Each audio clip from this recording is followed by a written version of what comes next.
From the global news network of Breitbart.com, this is Breitbart News Daily with your host, Mike Slater. I want to go right to Congressman Cloud, representing the 27th District of Texas. Congressman, how are you, sir? Doing well. Good to be with you this morning. Good to talk to you. Hey, this hurricane, did it just miss your district? It did just miss our district. Of course, we were grateful for that, but really feel for the 2 million people without power in Houston. Praying for them and the recovery. We just feel like we just got through Harvey, and so, man, it's a tough thing to have to deal with that. But our political coverage has been dominating everything, not ours, but everyone's. How bad is it? Right. From what you know, Houston, they're still, roads are still covered with water. They're still trying to get power to houses. The airport is kind of up and running, but I was talking to somebody there yesterday.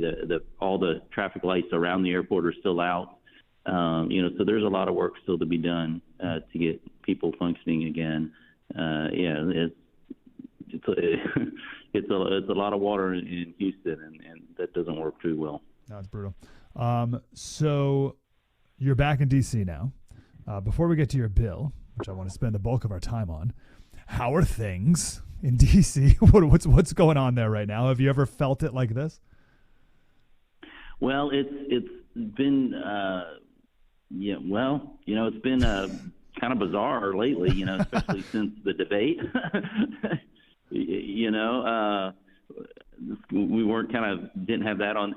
I was honestly surprised at the reaction from it, because when I was watching the debate, people who've been paying attention have been seeing these signs all along, in spite of the media's efforts to cover it up, in spite of the White House's efforts to kind of pretend it wasn't there. So it was kind of, okay, it was a bad night, but we knew that was an issue. But that split screen and the American people watching what's going on, it not only showed the current state of the president, but also really opened the eyes to the American people of the big cover-up that's been happening around it. And so they're in quite a bit of a pickle over there when trying to figure out, how do we replace our candidate potentially, but do it in a way to where they also kind of cover themselves for the fact that they've been covering up what the American people now know is a pretty dire situation. Yeah, I watched it when I first saw the debate. I was like, "Oh, he made it through." Like my bar was so low, It's like he beat the bar, like he did all right. But then you watch the reaction afterwards. It's like, oh, geez, they had a totally different expectation. Have you? We talked earlier in the show about how the Democrats are now actively out loud, specifically with a bunch of them, but specifically, we played the clip of the senator from Colorado saying that they're definitely going to lose this race. Like they're going to, and even some behind the scenes now, these are off the record, but saying, Democrats saying maybe Trump, actually, no, it's not even true. It's the congressman in Maine. He's like a moderate Democrat congressman. And he's like, you know what? Trump won't be that bad. Like, he's a Republican and I don't like Republican things, but it's not an existential threat to democracy. He's just from the other party that I don't agree with. How weird to have Democrats talk about how they're definitely going to lose, and some of them saying that Trump's not even that bad. Well, I can tell you, when you talk to people in the professional world who've had to deal with this White House compared to the White House, even those who have a policy difference realize that President Trump and his administration, they were engaged. They knew what they were doing. They were competent. And from this administration, it's been kind of under the radar because it doesn't hit the news, but it's the day-to-day competencies and the lethargy that comes from it. We see the energy from the man himself, the president, where, we have to call a lid early afternoon, and just doesn't have the energy it takes to run the country when we know definitely that President Trump has. And as a matter of fact, many young people have a hard time keeping up with him in the pace that he sets. Yep. And he's certainly involved. He's engaged. He knows the details of everything that's going on. In the times I've had to meet with him, I've been amazed at the matter of details of what he knows that's going on in my district, for example, on things that are very nuanced. Do you have an example of that? Like what kind of meetings or what took place?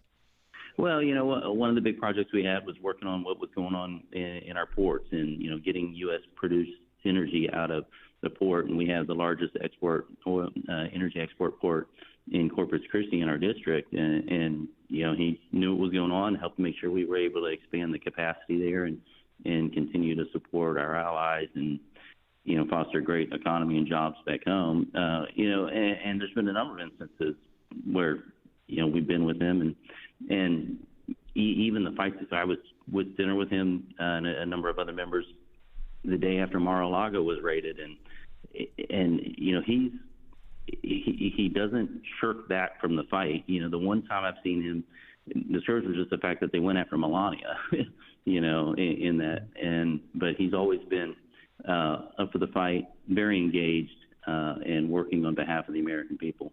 Wow, on behalf of the American people or on behalf of the oil industry, Congressman? The left is making a big deal because Trump says that oil executives should give me $1 billion because I'm going to make you so fabulously rich. Are you on that take, sir? Well, what we saw, I will tell you, is we saw during the Trump administration, we saw relative peace around the world. Our country was respected, and our economy is flourishing. And we're talking about every single demographic. People, you had minority business ownership going up. Right now, what we've seen is the disparity between rich and poor is only growing because of the policies of this administration, and everybody's doing the best they can to try to make it month to month as grocery prices are up and everything's going on. So the American people, I've said it before, but people do not get their economic news from the White House press briefing.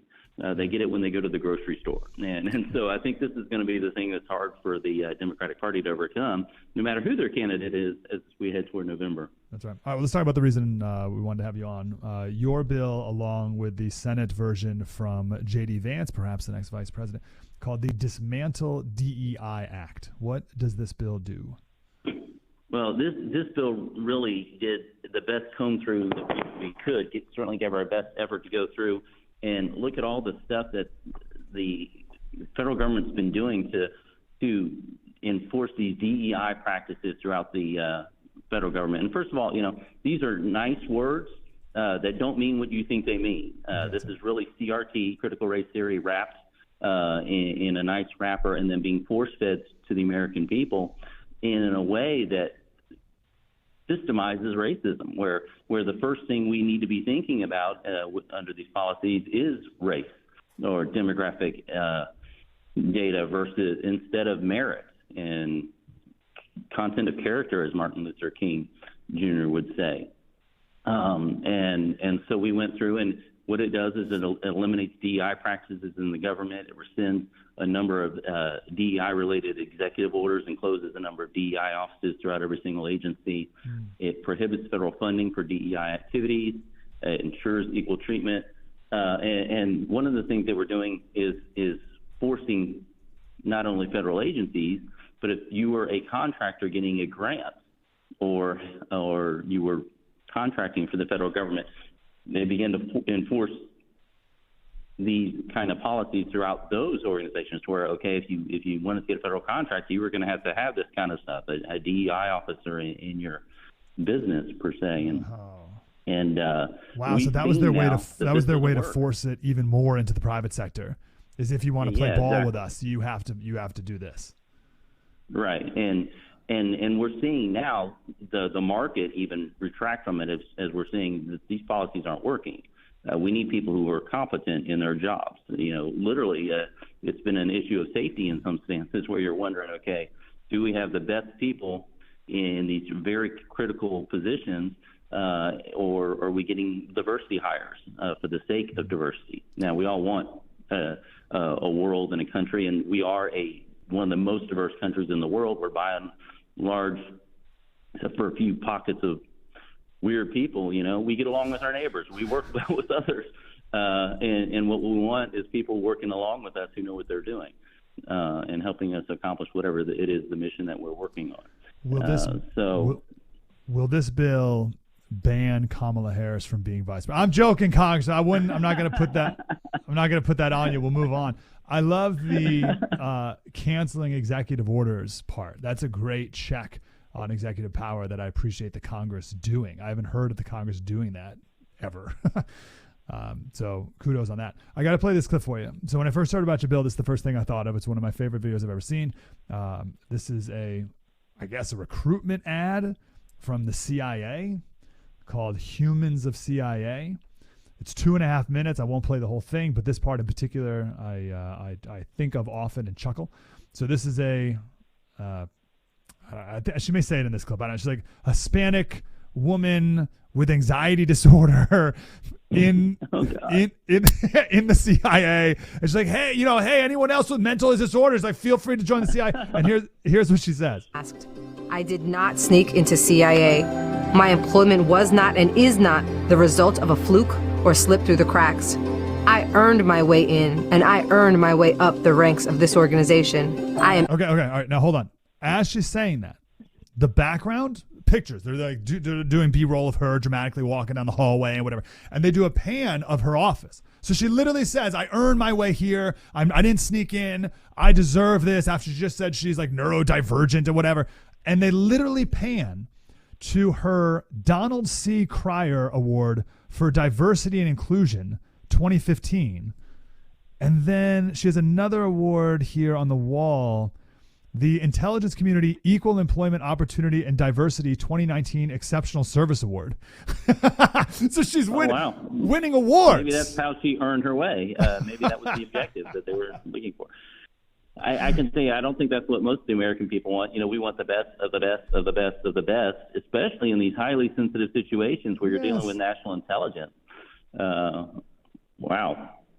Yeah, that's so, because a lot of this DEI stuff that we hear about, first of all, we live it in our own jobs. But what's most concerning to me is when it's in the military. Does your bill deal with the military? Is that included in these bureaucracies, or is that a different bureaucracy? Yes. This is pretty comprehensive. Goes throughout the federal government. Gets rid of all this in DOD, and that's especially one of the areas that's concerning. And it's demotivating. That was one of the areas where you look through our history. It was really on the cutting edge of diversity, because, as they always say, when you're in the foxhole, you know what really matters in those moments. And so the idea that the Pentagon and DOD has taken this turn of late has been very troubling for the American people and demotivating. And one of the big reasons why you see a hard time of us meeting our recruiting quotas right now.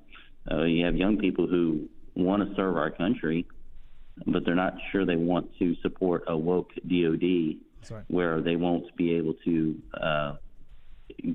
climb the ranks, so to speak, on merit. And where you would wonder if your objectives and your mission objectives to protect our country are secondary to all these other weird ideas that they're trying to promulgate through our military. Yeah, weird at the least. What's the status of this? When are they going to vote on this bill? You guys are going to vote on this bill? Well, we just dropped it a couple weeks ago, and we'll be honest, this is something I wouldn't expect Biden to sign over the next couple months.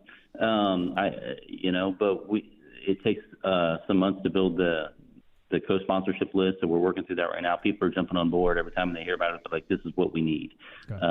And in the Senate and in the House, this is something we would love to see Trump sign as he comes in and early next term. Oh, just getting ready. Gosh, this makes me very excited for the kinds of things that could happen in our country if we win this next election year. This is great. The guy on the Senate who's sponsoring this is J.D. Vance. Would he be a good vice president? Sure. I hear he's been compared to Abraham Lincoln. Did I get that right? My Congressman Michael Cloud from Corpus Christi neck of the woods in Texas. Great to talk to you, Congressman. Appreciate it. Yeah, good talking with you. God bless you. Do it again.